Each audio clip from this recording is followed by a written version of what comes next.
Kieran Gillen and Guiu Villanova hand out more judgments as the progenitor confronts various mutants, Eternals, humans, and deviants alike, while the Hex begin to explore the world at large. Kieran Gillen expands on the Hex this issue and puts forth the idea that they are basically big teenagers who don't get let out of the house very often, so when they are, they try and explore what humanity and the world it has to offer, and they even develop hobbies, which in this case is poetry. Kro and The Deviants' role in the war is fantastic as well, and I loved Gillen is developing Kro into this charming, deadly anti-hero, mirroring and even pairing him with Emma Frost, who fills in a lot of those aspects from a mutant point of view, and through them both we get to learn a lot more about the idea that the mutants and deviants are tied together both genetically and in other ways through their cultures. Machine is also being directly involved in the story now thanks to Progenitor singling it out for judgment, which I didn't think would be a thing that would actually happen, being that the Machine is literally the Earth itself. But I like that Gillen is using it as kind of like a meta-narrative thing where the Progenitor is really just talking to us, the reader. Gillen also pays off everything he's been developing with the Deviants and gives them a fantastic moment this issue where they are given the thumbs up from their new god, exploring, albeit very briefly, how people who have been degraded and disregarded their entire lives by their god are now being acknowledged and how they go about processing that. It's such a great and satisfying scene as someone who's been following their story through Gillen's run.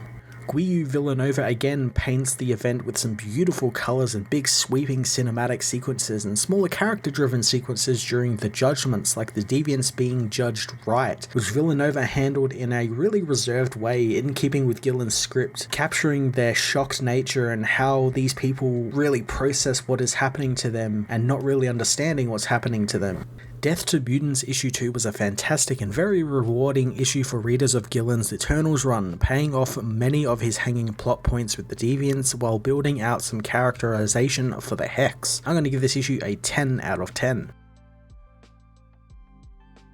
Death to Mutants issue 2 heads to London, where Machine checks in on Sally, who is busy avoiding the whole Judgment Day thing, feeling judged enough for her poetry she is writing for her degree. She begins talking online about her poetry in various forums, as Machine knows that she is brilliant, smart and funny, yet very naive, as she begins chatting with someone Machine knows might be catfishing her, as the account was only created the day before. The person asks Sally about poetry, and Sally thinks that the person must be really out of the loop about it. Sally compliments their username of Memotar, as over in Krakoa, Memotar continues its rampage against the X-Men. In the Muriel, Emma Frost meets with Kro, asking why he's so willing to throw his people under the bus for them. Kro says that their foes think the mutants are deviants, and that's more than enough for him and his people to consider them mutants, and there is a certain self-interest involved in this decision, since if the Eternals let Uranus out, he'll kill everyone, so they need powerful friends. Emma asks why they should trust him, and Kro thinks that they should, since he's a charming supervillain monarch, feeling Emma has empathy for him because of that, and maybe even attraction. Emma likes Kro's flirting while the world ends, as Machine wonders how much the Deviants and Mutants are really alike, knowing that they are common enough that the Deviants can use the Krakoan gates. Kro leads his army against the Hex on Krakoa, as Emma tells him that they have a plan to end it all, but they need him and his people to defend the island while they work on it, hoping that he can handle it. Kro knows he definitely can't, as Machine thinks that this is all about the third principle of the Eternals, correct excess deviation, wondering if the mutants are excess deviants, not really knowing the answer, but it does know that an excess deviant definitely is one. Kro wheels out a horribly mutated deviant which has undergone extreme excess deviation, apologizing to it as it's thrown past the Hex and the Machines target it, as Machine knows that Kro should be vilified for what he has done, and its heinous plan would cause outrage amongst the people,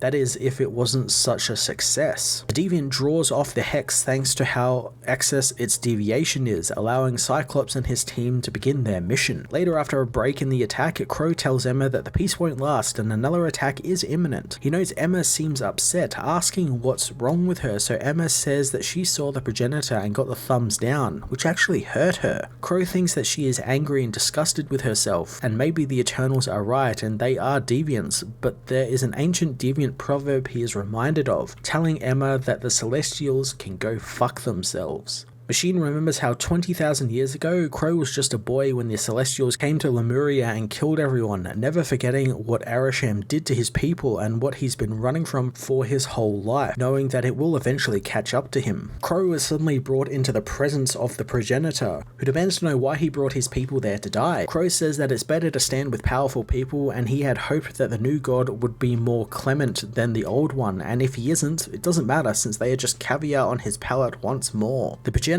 however, judges him just because of this, which surprises even the machine as the progenitor shows itself to all of the deviants, judging them all to be just as well. The deviants, having been abhorred by their gods for their entire lives and for millions of years, stand shocked, feeling love for the first time ever. The Delphin brothers meanwhile bicker with each other after being judged bad, beating one another up as Drew watches, worrying about how he'll be judged as Uranus impatiently waits to be freed. The progenitor appears to him, but Uranus tells it to leave since he's barely begun and it's too early for it to judge him. The progenitor agrees, leaving as on Avengers Mountain. Icarus learns that Circe has a plan but isn't there yet since she is in an important meeting. Ajax moves on with her own plan, wanting to talk directly to their new god and understand him. She presents a dais from which she will speak from as suddenly Icarus tackles her and Makari away, taking to the podium himself and demanding that the progenitor bring death to the Eternals. Ajax tries to stop him, but Icarus blasts her away with his eye lasers, telling her that she's had 1,000,000 years to prattle on heavenward, so now it's his time. He demands progenitor remove them from the machines since they are obsolete and have become abomination, demanding it end them now. Ajax thinks that he's lost in grief as progenitor says that he will consider it, turning his attention to Ajax, knowing that she made them with the knowledge and ambitions and even Tony Stark, and even with that, she thought it would turn out well. He asks if she would do it again, and Phastos and Makari quickly answer no, knowing that they need more time to prepare, but Ajax says that she would do it again, since one has to have faith in their gods. Progenitor says that Phastos passes while Makari fails, and Ajax and Icarus will be considered longer. Progenitor knows that an Eternal is lying to them, and Machine knows that Circe lied to Icarus about telling humans the truth about resurrection, as Phastos asks why he passed, but Makari didn't. Progenitor tells him that Makari regrets but presses on, while conversely, Phastos gave the X-Men assistance in their attempt to destroy him. Ajax isn't happy about this, attacking Phastos as the Progenitor speaks directly to the machine,